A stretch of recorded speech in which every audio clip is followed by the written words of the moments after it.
Imagine receiving a letter from a lawyer, or a cease and desist demand, or notice that you've been named in a lawsuit and a subpoena. What happens next? Well, most creators focus on avoiding legal problems, and that is certainly important. But smart creators also prepare for the possibility, that a legal problem might arise anyway. And today we're talking about the protections every serious podcaster should consider putting in place before trouble arrives. Hi there, I'm Gordon Firemark, an entertainment media and business attorney, and in some circles known as the podcast lawyer.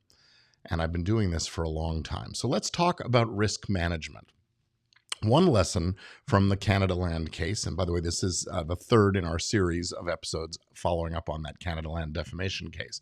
One lesson is that even experienced media organizations can find themselves defending legal claims. No one plans to get sued, but professionals prepare anyway. First, don't operate your podcast as just you. You should definitely consider an appropriate business entity. For many podcasters and creators, that means an LLC. Now, an LLC won't prevent lawsuits, but it can help separate your business activities from your personal assets when it's properly maintained. Think of it as one layer of protection, not a magic shield, just one layer. All right. Next up, many podcasters have no written agreements whatsoever, and that is a mistake. At a minimum, consider guest releases, co-host agreements, independent contractor agreements, producer agreements, sponsorship deals, network agreements, and so on. Clear documentation of these agreements prevent misunderstandings and establish expectations. They won't eliminate every dispute, but they often make disputes easier to resolve, often without even going to court. Now, your best legal protection might not be a legal document. It could be a process. You should develop editorial habits such as fact-checking, source verification, documentation, record retention, seeking comment when appropriate, and pre-publication review of your episodes by an attorney who understands this stuff really, really well. Now, the more professional your process, the easier it will become to defend your work. Recently, I've been looking at a series of episodes for a true crime podcast, and they've done a brilliant job of documenting every single statement made that could potentially bring any kind of liability at all. It's really been remarkable because they've footnoted their script literally line by line, and it's made my job really, really easy to give them an opinion that says basically, go ahead, you won't have any problems. So, now, depending on your business model, you might also need disclosures. Things like your website terms of use, your privacy policies, affiliate disclosures, sponsorship disclosures. If you're running contests, there are rules you have to follow for that, along with publishing your contest rules themselves, and community guidelines to be mindful of. Many creators ignore these until something goes wrong, and often then it's too late. It's sort of backwards. These are preventative tools. Now, this is the one that surprises people often in this industry. Lots of creators don't realize that there is insurance that exists for media businesses.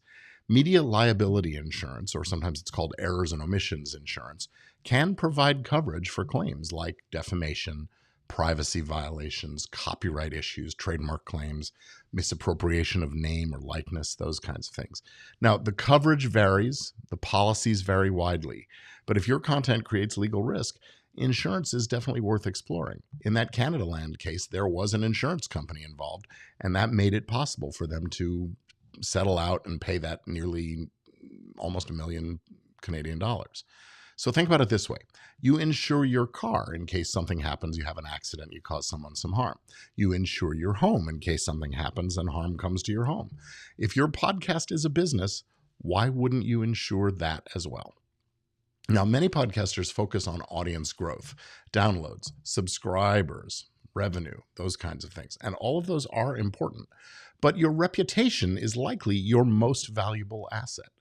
Trust is something that takes a long time to build, but it's very quickly torn down if something goes wrong. So the same practices that improve legal protection often also improve your credibility.